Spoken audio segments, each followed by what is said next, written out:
રાજ્ય સરકાર દ્વારા શિક્ષણ માટે કરોડોની ગ્રાન્ટ્સ ફાળવવામાં આવે છે. ભણશે ગુજરાતના નારા આપવામાં આવે છે, પરંતુ ગુજરાત ભણશે ત્યારે જ્યારે પૂરતી સુવિધાઓ હશે.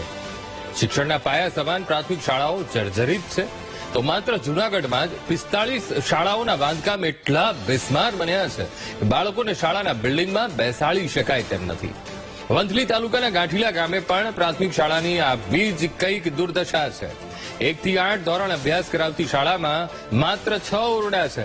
તેમાંથી પણ 4 ઓરડાની હાલત તો જર્જરિત. દિવાલોમાંથી પ્લાસ્ટર ઉખડી ગયા છે, તો છતમાંથી પોપડા ખરે છે. છતાં બાળકોને અસુરક્ષિત ઓરડામાં બેસાડવામાં આવી રહ્યા છે. મહત્વનું, શાળાના ઓરડાને ડિમોલેશનની મંજૂરી મળી ગઈ છે, પણ બાળકોને બેસાડવાની વૈકલ્પિક વ્યવસ્થા નથી ઊભી કરાઈ, જેને પગલે ઓછા જર્જરિત 2 રૂમમાં બાળકોને બેસાડવામાં આવી રહ્યા છે, જેમાં જીવના જોખમે બાળકો ભવિષ્યનો પોતાનો માર્ગ કંટાળી રહ્યા છે. આચાર્ય નવા ઓરડાની મંજૂરી આવે, જૂના ઓરડાનું ડિમોલેશન કરવાનું કહી રહ્યા છે, તો વાલીઓ વહેલી તકે નવા ઓરડાના બાંધકામની માંગ કરી રહ્યા છે.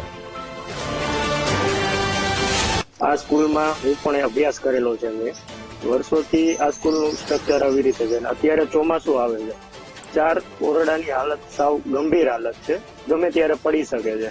હવે જીવના જોખમે છોકરા અભ્યાસ કરતા હોય છે. આ ચોમાસું આવે, વરસાદ આવે, વાવાઝોડું આવે, પડી જવાની સંભાવના રહે છે. સરકાર મોટી વાતો કરે છે, આટલું ફંડ આપ્યું છે, વાં આપ્યું છે, બધું આપે છે, પણ સરકારને અત્યારે આમાં ધ્યાન આપવાની જરૂર છે કે જેથી કરીને છોકરાનું ભવિષ્ય સુરક્ષિત રહે.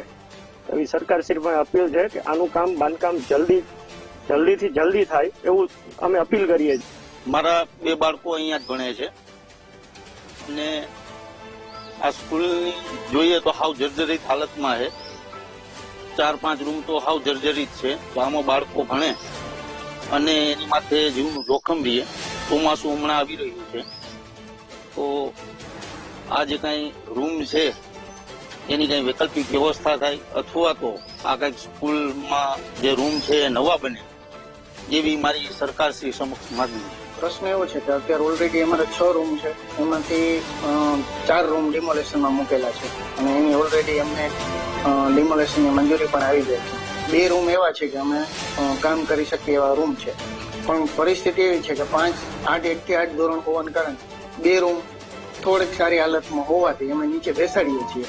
પણ અમારી વૈકલ્પિક વ્યવસ્થા કરેલી છે કે 2 રૂમમાં અમે 1 થી 8 ધોરણ સાહેબ ટીપીઓ સાહેબને પણ જાણ કરેલી છે અને ડિમોલેશન વખતે અમને ટૂંકમાં બાહેંધરી આપવાની હોય છે કે ભાઈ તમે વૈકલ્પિક વ્યવસ્થા ક્યાં કરો છો. એ 2 રૂમમાં અમે આ વૈકલ્પિક વ્યવસ્થા કરેલી છે અને નવા રૂમ જ્યારે મંજૂર થયા ત્યારે અમે ડિમોલેશન તૈયારી કરી.